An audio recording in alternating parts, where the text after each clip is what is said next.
So hello everyone, this is video number 2 of analyzing chapters and question papers of previous year of CBSE Science class 10th।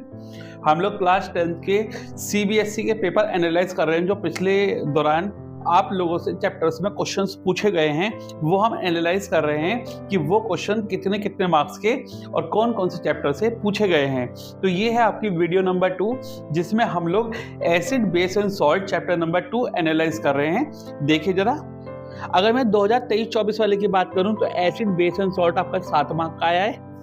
अगर मैं 2022 और 23 की बात करूं तो एसिड बेस एंड सॉल्ट आपका 4 marks का आया है। 2021 और 22 वाला जो पेपर था आपका, वो आपका टर्म 1 और टर्म 2 में हुआ था, है ना, जिसमें आपका टर्म 1 आपका 40 नंबर के एमसीक्यूज थे, है ना। तो वो मैंने स्किप कर दिया क्योंकि एमसीक्यूज थे और वो इन्हीं टॉपिक्स में आपके कवर हो रहे हैं। 2020 और 21 में आपके जो सीबीएसई के पेपर थे वो नहीं हुए हैं। 2019 और 20 में देखिए कितने नंबर का आया है। 2019 और 20 में ये आया है 4 नंबर का आपका, ठीक है। और 2018 और 19 में आया है ये वाला चैप्टर आपका 3 मार्क्स का। तो बच्चों ये आपकी मार्क्स समरी थी 2018 से लेकर 2024 तक की आपके एसिड बेस एंड सॉल्ट की। तो यानी ये जो मैक्सिमम चैप्टर है ये आपका 7 नंबर का आया है। कितने नंबर का? 7 नंबर का आया है, जिसमें जो क्वेश्चंस हैं, ये जो टॉपिक्स हैं वो मैं आपको आगे बता रहा हूँ। तो चलिए स्टार्ट करते हैं अपनी एनसीईआरटी से। सो बच्चों ये है आपका chapter number 2 acid base and salt, जिसमें मैंने आपको लिख के दे रखा है। देखिए 2023-24 में 7 नंबर का, 2022-23 में आपका 4 नंबर का, 20-21 में आपके पेपर नहीं हुए और 21-22 में टर्म 1 और टर्म 2 हुआ है। टर्म 1 में आपका एसिड बेस एंड सॉल्ट आया था, जिसमें जो एमसीक्यूज हैं वो मैंने यहीं पे इन्हीं टॉपिक्स के अंदर कवर कर दिए बच्चों। 2018-19 में ये चैप्टर आपका 3 मार्क्स का आया था। अब आपको क्या क्या चीज़ें पढ़नी है और कहाँ कहाँ से आपके क्वेश्चन आए वो मैं आपको बता रहा हूँ। देखिए जो आपका फर्स्ट पेज है, यहाँ से 2 क्वेश्चन पूछे गए हैं इस वाले टॉपिक्स में। ये है इंडिकेटर वाला टॉपिक। कौन सा टॉपिक? इंडिकेटर वाला। इसमें 19-20 में एक एमसीक्यू पूछा गया है 1 नंबर में, और 23-24 में यानी 2023 और 24 में सेट 1 में 1 नंबर का एमसीक्यू पूछा गया है लिटमस के ऊपर, ठीक है। यानी जो आपके नेचुरल इंडिकेटर्स होते हैं, ठीक है, उनके ऊपर क्वेश्चन पूछे गए हैं। जैसे लिटमस होता है और आपका कौन सा होता है नेचुरल इंडिकेटर दूसरा? चलिए कमेंट करके बताइएगा अगर आपको पता है तो, ठीक है। तो इस टाइप से आपका एक क्वेश्चन था, तो आप लोग इसे पढ़ लीजिएगा, ठीक है। तो 2023-24 में और 19-20 में आया है बच्चों, ठीक है। सेकंड पेज से बच्चों कोई क्वेश्चन नहीं आया है ना, सेकंड पेज में कोई क्वेश्चन नहीं है। बस यहाँ पे क्या है, ऑल्फैक्टरी इंडिकेटर्स वाला टॉपिक है, ठीक है, जो स्मेल के बेसिस पे बताता है कि कौन सा आपका विजुअली इम्पेयर्ड के लिए बताता है कि भाई जिन्हें दिखाई नहीं दे रहा है तो उनके लिए वो इंडिकेटर्स का इस्तेमाल किया जाता है ना। तो यहाँ पे ऑल्फैक्टरी इंडिकेटर्स वाला टॉपिक है। थर्ड वाले पेज से यहाँ से क्वेश्चन पूछा गया है बच्चों। ये जो आपको डायग्राम दिखाई दे रहा है, ये पिछले 1-2 साल में आया हुआ है पेपर में, है ना। तो सेम डायग्राम बना हुआ है 2021-22 के पेपर में भी है ये, और यहाँ से 2018 और 19 में क्या क्वेश्चन पूछा गया है सीबीएसई में, 3 नंबर का क्वेश्चन पूछा गया है ना। इसमें क्या होगा बच्चों क्वेश्चन में? इसमें यही होगा कि एसिड की रिएक्शन मेटल से कराई जा रही होगी, ठीक है, गैस निकली होगी और जो गैस निकलेगी वो पॉप साउंड देगी क्योंकि वो हाइड्रोजन गैस है। तो इस टाइप से क्वेश्चन आया हुआ है, तो आप देख लेना। इसके बाद इस पेज पे बच्चों 2019 और 20 में एक क्वेश्चन आया है 1 मार्क्स का, रिएक्शन पूछी गई है। और 2018 और 19 में 3 मार्क्स का बड़ा क्वेश्चन आया है इसके ऊपर, है ना। ये वाली एक्टिविटी आपको पढ़नी है, ये बहुत इंपॉर्टेंट है आप लोगों के लिए, ठीक है। नीचे आ जाइए 2022 और 23 में, 2022 और 23 में 3 नंबर का क्वेश्चन सेट 1 में पूछा गया है इस वाले पोर्शन के ऊपर, ठीक है। आप लोग जरूर कर लीजिएगा। उसके बाद अगर हम नीचे आए तो नीचे कुछ नहीं पूछा गया है। आगे चलें तो ये जो टॉपिक है why do all acids and base having common, तो यहाँ पे सीबीएसई 2022 और 23 में सेट 3 में 1 मार्क का क्वेश्चन था, ठीक है। एसिड और बेस में कॉमन क्या होता है।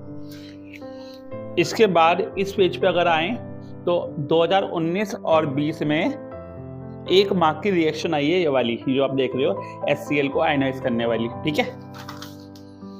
अगर मैं इस वाले पेज पे आऊँ 24 वाले पे, तो इस वाले में क्या क्वेश्चन आया है बोर्ड में, इस वाले में क्वेश्चन आया है बच्चों 2022 और 23 में सेट 2 में और 3 में दोनों में असर्शन रीजन आया है इस वाले के ऊपर। ये जो एक्सोथर्मिक रिएक्शंस होती है ना, जब हम एसिड को वाटर में मिलाते हैं तो इस टाइप से असर्शन रीजन आया। तो आप अगर आप ये वाला पैराग्राफ पढ़ोगे तो आपको वो क्वेश्चन समझ में आ जाएगा बच्चों, ठीक है।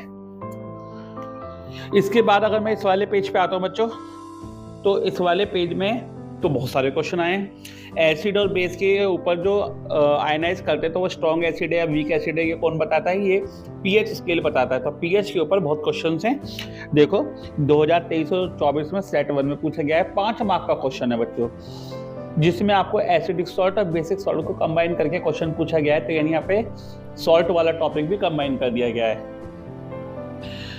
सीबीएसई 2022 और 23 में एमसीक्यू पूछा गया है 1 मार्क का सेट 2 में, तो यानी कि 2 साल लगातार आया है। और उसके पीछे जो 2019 और 20 वाला जो पेपर चल रहा है वहाँ पर सीबीएसई में एमसीक्यू पूछा गया है 1 मार्क का। तो यानी कि मुझे लगता है कि बच्चों जो ये टॉपिक है पीएच वाला, इस पर कंपैरेटिवली आपकी जो क्वेश्चंस हैं वो हर साल पूछे जा रहे हैं और इस साल भी क्वेश्चन इसमें से पूछा जाएगा, ठीक है। Importance of pH in everyday life के ऊपर क्वेश्चन नहीं आए हैं पिछले दौरान। अब यहाँ आ जाइए पेज नंबर 29 पर, जो सॉल्ट वाला टॉपिक है पीएच ऑफ सॉल्ट, इसमें 2023 और 24 में सेट 1 में 2 मार्क का क्वेश्चन था और सीबीएसई 2022 और 23 में एमसीक्यू था 1 मार्क का सेट 1 में और एक और एमसीक्यू था 1 मार्क का, यानी 2 एमसीक्यू थे सेम टॉपिक पे। तो यानी जो एक्टिविटी नंबर 2.14 है एसिडिक सॉल्ट, बेसिक सॉल्ट और न्यूट्रल सॉल्ट, ये आपके एग्जाम के लिए बच्चों बहुत इंपॉर्टेंट है। इसके बाद जो आपका क्लोर एल्कली प्रोसेस है बच्चों, तो बहुत ही ज़्यादा इंपॉर्टेंट है आपके एग्जाम के लिए, बहुत ज़्यादा इंपॉर्टेंट है ये। इसके ऊपर कॉम्पिटेंसी बेस्ड क्वेश्चन बच्चों हर साल पूछा जा रहा है। CBQ का मतलब कॉम्पिटेंसी बेस्ड क्वेश्चन हर साल पूछा जाता है, जैसे कि आपने बोर्ड ने भी कहा है। 2023 और 24 में सेट 1 में 5 मार्क का क्वेश्चन था इसके ऊपर, ठीक है। और उसे क्वेश्चन को मिक्स कर रखा था किसके साथ, ब्लीचिंग पाउडर के साथ। 2019 और 20 में सीबीएसई में भी 3 नंबर का क्वेश्चन था, ठीक है। यानी 2 साल बड़ा क्वेश्चन आया इस वाले टॉपिक के ऊपर, सोडियम हाइड्रोक्साइड ब्लीचिंग पाउडर के ऊपर। तो जरूर कर लेना आप लोग इस वाले टॉपिक को।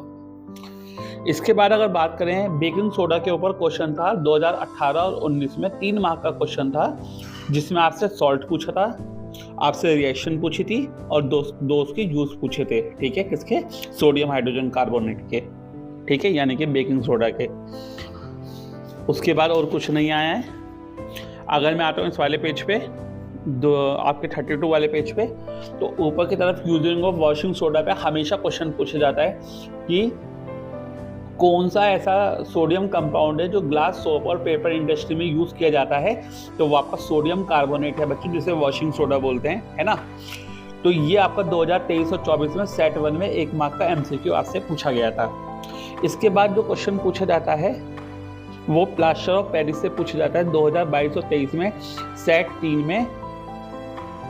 ये 2 मार्क का क्वेश्चन बच्चों आज से पूछा जा रहा है, तो आप ये प्लास्टर ऑफ पेरिस वाला क्वेश्चन भी कर लेना यहाँ से, है ना। ये पूरा पैराग्राफ आपको पढ़ना है। तो ये था बच्चों आपको जो क्वेश्चंस पिछले 6 सालों में बोर्ड ने 2018 से लेकर 24 तक बच्चों से पूछे हैं। अब मैं आपको जो क्वेश्चंस बता रहा हूँ वो बहुत ही इंपॉर्टेंट हैं, जो आपको करके जाने हैं। इनके साथ साथ ये तो आपको करने ही करने हैं, और उनके साथ और कौन से क्वेश्चंस करने हैं वो और टिक कर लीजिए अपने बुक में। एक तो बच्चों आपको ये वाला टॉपिक करना है, हाउ डू एसिड और base react with each other. ये डायग्राम जरूर करना है आपको। उसके बाद एक्टिविटी नंबर 2.4 जरूर करनी है आपको। उसके बाद बच्चों इस पेज पे आपको क्वेश्चन नंबर 2 और 3 जरूर कर लेना है ना। इसके बाद आपको बच्चों ये वाला पोर्शन जरूर पढ़ लेना है, ग्लूकोज और अल्कोहल वाला, है ना। ग्लूकोज और अल्कोहल वाला पोर्शन जरूर कर लेना है, वैसे इसके ऊपर क्वेश्चन भी है। इसके बाद आपको ये वाली एक्टिविटी जरूर कर लेनी है, एक्सोथर्मिक और एंडोथर्मिक वाली एक्टिविटी जरूर कर लेनी है ना। इसके बाद आपको पेज नंबर 25 पे क्वेश्चन नंबर 1 और क्वेश्चन नंबर 4 जरूर कर लेना है। उसके बाद importance of pH in everyday life का टॉपिक जरूर कर लेना है आपको बोर्ड के लिए। उसके बाद इस पेज पे क्वेश्चन नंबर 1 कर लेना है आपको 28 पेज पे।